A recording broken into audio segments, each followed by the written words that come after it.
The philosopher is always a step behind the question and a step forward the answers. Why philosophy has ended up on YouTube? Why philosophy has ended? Why as philosophy? Why? Why means literally through what, as if indicating a cause, not in originating sense, but one or more incidences that led to a path. A path that is not going from or going to, but going through, a run through, a transit. It is like an area of transition. So we begin to see this why as a territory of passage, a passer rather than a past. And a passerby who passes is always a passion. And passion is the answer to why philosophy has ended up on YouTube. I really outdid myself when, for quite a while now, I am convinced that philosophy should not and cannot be everyone's thing. It is. It is always already. And I started to call it symptom of intellectual dissatisfaction that still common way of saying philosophy is for the few. Because few are those who do not exclude themselves from their sensitivity and continually ask themselves. Few are those in a society where we are told the opposite. Harden ourselves, and the questions must be asked to others. When there's something you do not know, ask it, or ask Google. Few are those who, not knowing something, do not ask you others, but question themselves, starting with why do they want to ask that question, and why don't they know how to respond. These people who are questioning themselves, they are intellectually accustomed to a kind of thinking which we call disposed thought, and soon we'll see what that means. Because of all the random circumstances, these people find in themselves, before the surrounding world, a companion of discussion, a self-companion, and, believe me, we are dealing with a true other than self. It is one with which you can find yourself in disagreement, you can argue. Because thanks to the disposed mind, these people are always uncomfortable on uncertainty, and fail to think other than critically in a way increasingly contentious in itself. The first society, the first friends, even the first sentimental relationship in these people take place in themselves. To find out if you are, at least a little, think about it. As a child, maybe in bed, did you play the toads to build threads, or maybe stories? Did you hug pathetically the pillow pretending it was somebody, and even imagine the feedback? Did you create a story for him, a story that was the story of yours, of you two? If yes, you've experienced a disposed toad, and it is no coincidence that I say child. Because disposed toads are toads autoplays, I mean not posed, but unposed, come in, and the less you know the word, the more you're a child, the more your toad is disposed. But be back to the symptom of intellectual dissatisfaction that makes us say that we, inasmuch as intellectuals, we're an elite.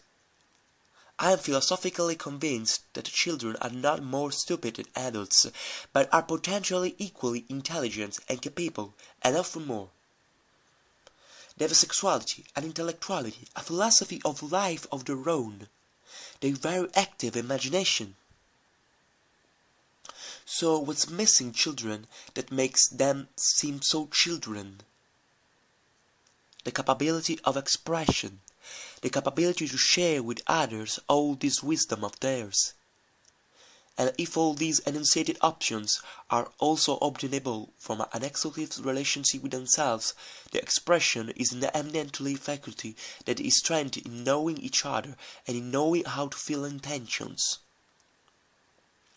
In this sense, intentions, intending to, are dancing together in a common meaning that can never be personal one, from which the expression is started, but a new one and conventional.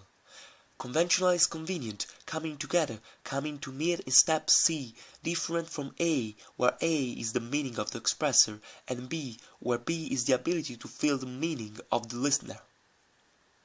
In other words, there could be three different meanings, the personal, the expressed, and a knowledge one. And the kids are not so conventional. That's why they're so extraordinary. That's why I dare to say that all the children are disposed thinkers, that is to say, all the children are philosophers.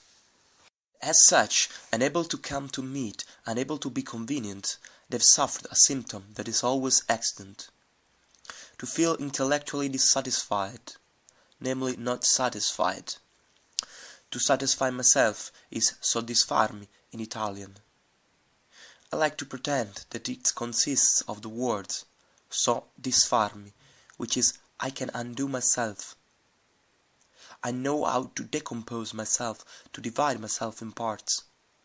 And this knowing how to divide myself in parts is what happens when you know how to partake with others their intellectuality. Partake and take part. It means to divide, to shear off themselves into all three of those points, feeling A, B, and C. Often unable to do so, for the cartilage circumstances that we have mentioned, these intellectuals are closed in themselves, and accrue for experience the conviction of not convention, namely the conviction of being alone, and a few people in this world capable of philosophizing. But we were all kids, and just remember it, it's worth it, so that we can tell each other, take care of each other, and answer the question, why philosophy has ended up on YouTube? Because to irritate many few people with his answer, I'm just convinced that we are all philosophers as we are all children, and it is worth popularizing this expression. So I'll try to answer a little also to the question, why philosophy has ended? Precisely because the few remaining supposed to be the only philosophers have recognized to be sterile and finally extinguished. And the last why, which is like saying why, I have already answered by pointing out that why is not indicative of something original, but a route, a run-through. But to your why, which is at heart a why incorporating everything I said, a why that I will never feed, but I will starve forever. To this why, for now I answer, to remind us that we were all children.